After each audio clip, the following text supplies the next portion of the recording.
prière de la fête. Les gens se rendaient au cimetière pour lire la Fatiha sur leurs parents morts et pour distribuer de l'argent aux pauvres. Les jeunes sortaient en groupe pour se promener sur les rives du Nil. Sous l'époque moderne, les gens portent leurs plus beaux habits et se dirigent dès l'aube vers les mosquées pour y faire la prière.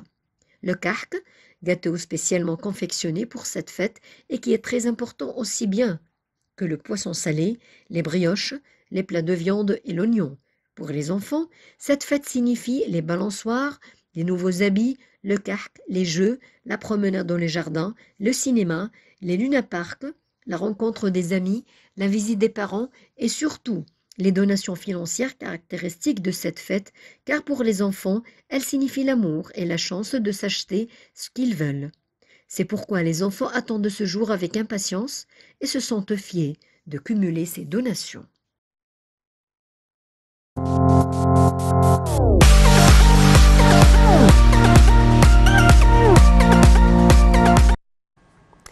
Alors, du moment qu'on parle de fête, de célébration de ce peuple qui a choisi d'honorer sa culture, son patrimoine, son histoire, que ce soit fatimide, abbasside, pharaonique ou autre, culture copte, culture musulmane, autre donc qui est parti en flot avec un effectif de 100 000 au moins citoyens qui sont partis pour fêter avec leur famille les fêtes. Il y a un autre programme aussi qui est à l'ordre du jour, qui rappelle également cette question de la politique de l'État de faire valoir l'identité culturelle du pays en proposant aux Égyptiens un vaste programme également musical. On va s'arrêter sur le programme musical justement de l'Opéra du Caire qui va tenir le samedi prochain une activité, toute une soirée qui sera consacrée à la musique classique égyptienne. Ce sera l'occasion de retrouver de grandes figures emblématiques, je cite entre autres, présidées par Nader Abbasi, le maestro. Donc ne ratez pas le samedi 7, avec la participation de notre soprano Dalia Farou, également l'alto Amina Khayrat, ténor, il y a Mustafa Medhat, basse Reda Al-Wakil, et bien d'autres artistes qui vont être parmi cet effectif. Ce côté, on va l'explorer avec notre cher professeur. Et je lui dis, bonne fête à vous, docteur Anwar Maurice, qui êtes notre professeur de philosophie à la faculté de Halouane. Bonjour et bonne fête pour vous et pour tous nos éditeurs. Ah ben, c'est l'occasion de vous retrouver encore une fois sur la tribune de l'Altiva International. Alors, cette question d'identité culturelle qui est le grand projet de l'État, justement, cette fois-ci, les fêtes sont accompagnées justement d'une vaste étendue de promotion de la culture, aussi de la musique classique. Je cite, comme je viens de le dire, l'Opéra du Caire, qui a donné beaucoup de spectacles, mais aussi, entre autres, en plus du tango argentin, mais il y aura pour le 7 l'Égypte que dans le monde de la musique classique. Alors, parlez-nous de l'importance de la découverte de ce visage, je veux dire, de la musique classique égyptienne pendant les fêtes pour le citoyen égyptien normal ou ordinaire. Ah oui, ça c'est vraiment très très important comme initiative pour la musique, parce que la population en général est divisée en sections. Chaque section considère que l'identité musicale est différente de l'autre. Par exemple, des gens qui pensent que notre musique, c'est toujours la musique des noces, des mariages sur lesquels on danse. Et d'autres qui pensent, au contraire, c'est les poèmes en arabe classique chantés avec des maqams arabes classiques. Oui. Ou d'autres pensent vers le folklore. Donc, l'initiative présente toutes ces variétés pour la population, pour dire qu'on a une identité riche, on n'a pas une identité canalisée dans un seul courant. Donc, c'est bien quand même de montrer toutes ces facettes à la population et montrer comment la musique arabe est très riche. En plus, beaucoup de musiques anciennes risquent d'être disparues. Si on ne l'écoute pas souvent, si on n'a pas l'occasion de l'écouter. Si on n'a pas d'accessibilité, on risque de l'oublier. Donc la tâche de l'opéra, de la maison de l'opéra, c'est vraiment reprendre cette musique et les mettre à la disposition de gens pour comme ça ils ne disparaissent pas. Voilà, c'est pour promouvoir justement la connaissance de son propre patrimoine. Et on reste sur cette question de musique classique égyptienne. Nous avons de grands maîtres qui ne sont pas encore connus comme il faut, surtout pour les nouvelles générations. Je cite Abou Bakr Khayrat, je cite Aziz El-Chaouane, je cite Gamal Abdelrahim, entre autres. Par exemple, il y a la symphonie Abou Simbel de Gamal Abdelrahim qui a été présentée en 1967, qui représente tout un patrimoine, d'un travail de compositeurs égyptiens qui ont travaillé sur la musique classique, qui sont devenus des stars internationales. L'occasion peut-être de mettre en relief ce côté de notre histoire musicale, n'est-ce pas?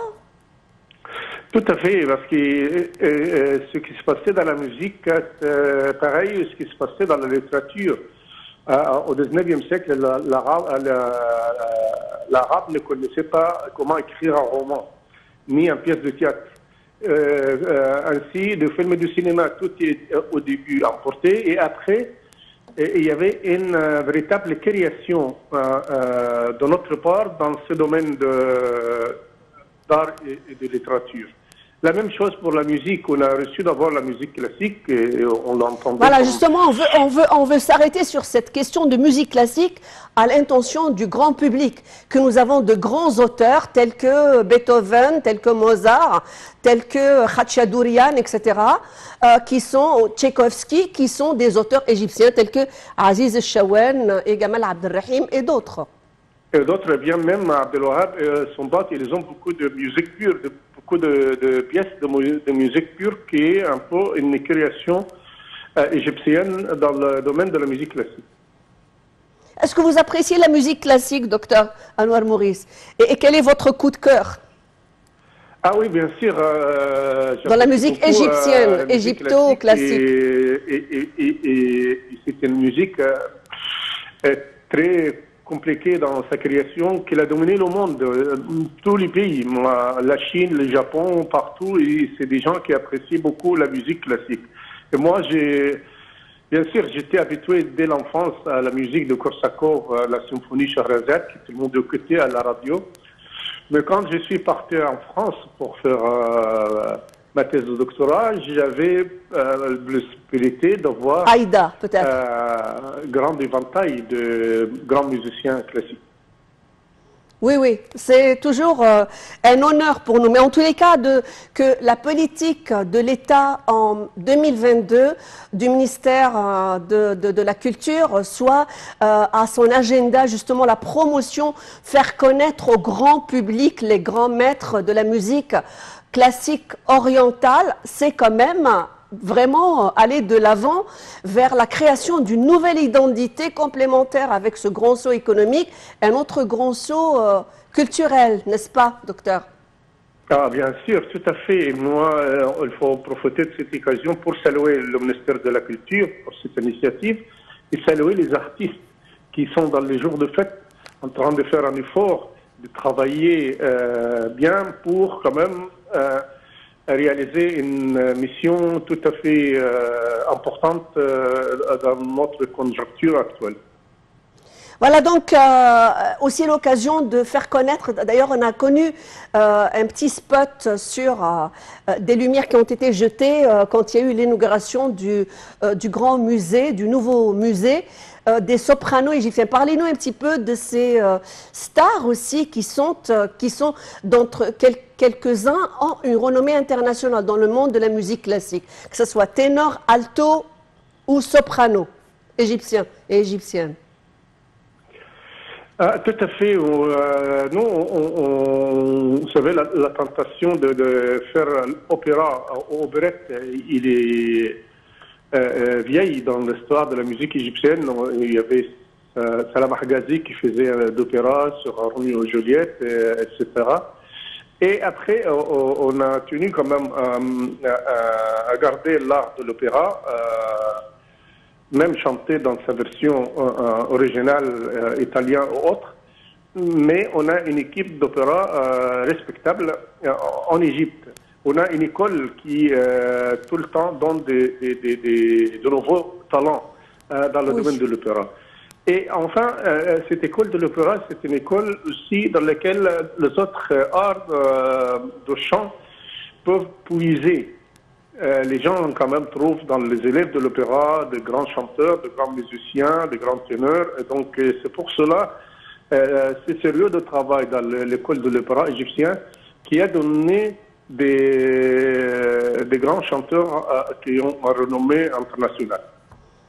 Oui, alors pour parler de l'importance de la musique, cette fois-ci de la culture musicale, est-ce que vous qui êtes aussi proche du domaine éducatif et de l'enseignement, vous-même vous êtes professeur, hein, vous enseignez la philosophie à la faculté de Helwan, quelle est l'importance justement de mettre tout un dispositif, d'encourager, de continuer sur les mêmes traces de cette initiative justement, pour aussi en parallèle donner un spectre pour l'importance de la musique classique dans la formation de l'être égyptien émancipé et sur le plan aussi qui devient un citoyen universel, mais aussi de garder toute la tradition de l'orchestre symphonique du Caire en matière de musique classique, musique arabe, etc. Ah oui, voilà, vous avez touché là vraiment un point très important, ça concerne la musique à l'école primaire. C'est très important d'introduire la musique comme discipline d'éducation assez importante. Et depuis Platon à Aristote, plus que 2500 ans, on parle de l'importance d'enseigner la musique pour la morale et pour l'exactitude qu'on doit enseigner à nos élèves. Et moi, je me souviens, quand il y avait des cours de musique, on a appris comment jouer à l'extéléphone l'hymne national et la symphonie 41 de Mozart, donc des élèves de 7-8 ans en train de jouer de la musique du primaire sur l'extéléphone qui était l'instrument disponible devant nous. Oui. Mais on apprend à avoir un bon goût musical dès l'enfance. Comme ça, quand on sera grand, on ne va pas en voter pour des musiques un peu d'un niveau très bas.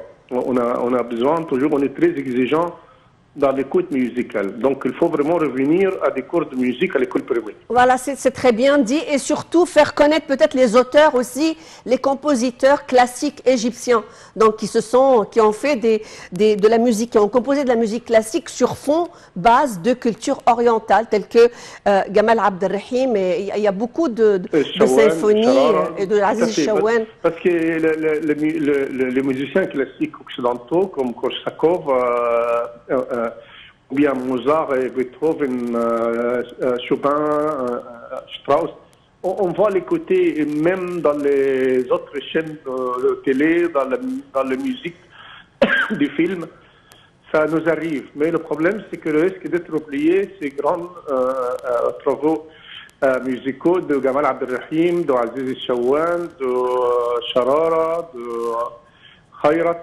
tous ces grands compositeurs qui ont fait vraiment des musiques magnifiques, mais on ne trouve pas l'occasion de l'écouter. Voilà, justement, c'est l'occasion de renforcer encore ce dispositif et aller de l'avant. Alors, on revient à l'esprit de la fête, hein, docteur Anouar Maurice. Le citoyen égyptien a montré beaucoup de responsabilités en l'an 2022 dans la découverte du patrimoine en général, entre autres le patrimoine musical. Parlez-nous un petit peu de vos propres observations pendant cette période de fête. Ouais, c'est vraiment le programme proposé par le ministère de la Culture. Oui, il y a entre autres, il y a le théâtre, il y a le théâtre aussi, il y a le théâtre, il y a plein d'activités artistiques et culturelles, tout un dispositif. Tout à fait.